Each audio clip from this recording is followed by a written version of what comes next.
Hello everyone! For this video, we'll be talking about the synovial joints. But what is synovial joints? When we say synovial joints, these are joints that allows movements and are characterized by the presence of a capsule between the two joint bones. There are 6 types of synovial joints.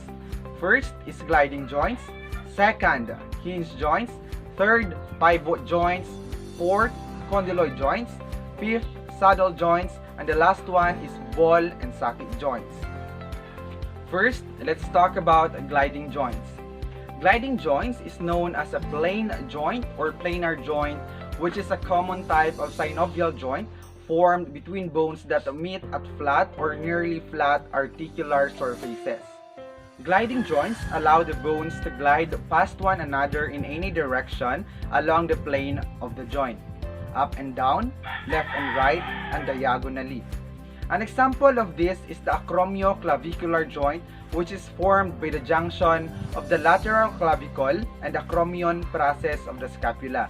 Just like example, this is the model of the acromioclavicular joint.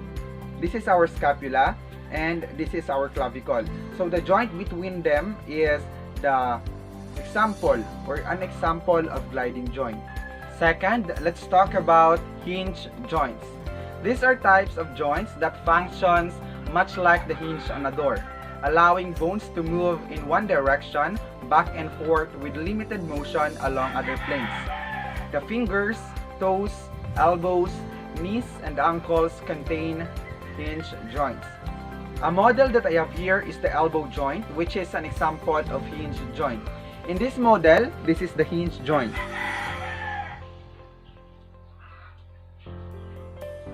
Third, let's talk about pivot joints. It is also called rotary joint in vertebrate anatomy, a freely movable joint that allows only rotary movement around a single axis. The moving bone rotates within a ring that is formed from a second bone and a joining ligament. What I have here is the model of atlantoaxial joint, which is a complex joint between the atlas and the axis. In this model, this is the axis and this is the atlas. So it can rotate like this. This is our spine, by the way, and our sacrum. Fourth, let's talk about condyloid joints. It is also known as ellipsoid joints, which are composed of an egg-shaped bone known as a condyle that fits into a similarly shaped cavity.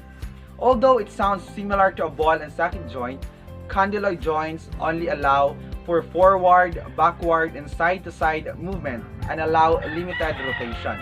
This model is a radiocarpal joint wherein the radius bone of the forearm meets the first row of carpal bones in the lower hand.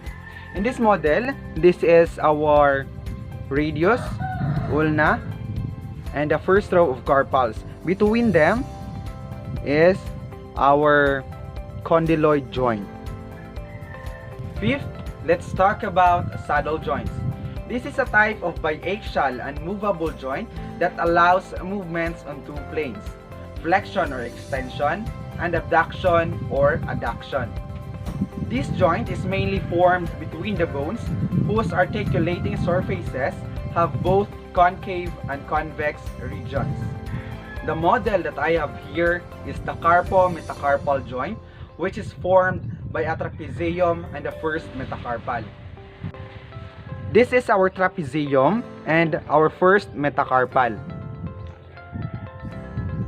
This is an example of a saddle joint. The last one is ball and socket joint. This is a type of synovial joint in which the ball-shaped surface of one rounded bone fits into the cup-like depression of another bone. Of all joint structures, a ball and socket joint gives the widest range of movement. This is a model of hip joint, which is the articulation of the pelvis with the femur. In this model, this is the socket joint, ball and socket joint rather. This is our pelvis and our femur. As a recap, When we say synovial joints, these are joints that allows movements. Its 6 types are gliding joints, hinge joints, pivot joints, condyloid joints, saddle joints, and ball and socket joints.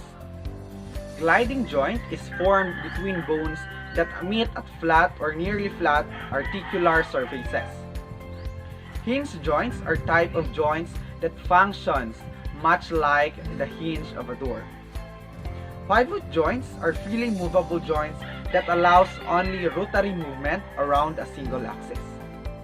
Condyloid joints are composed of an egg-shaped bone known as condyle that fits into a similarly shaped cavity.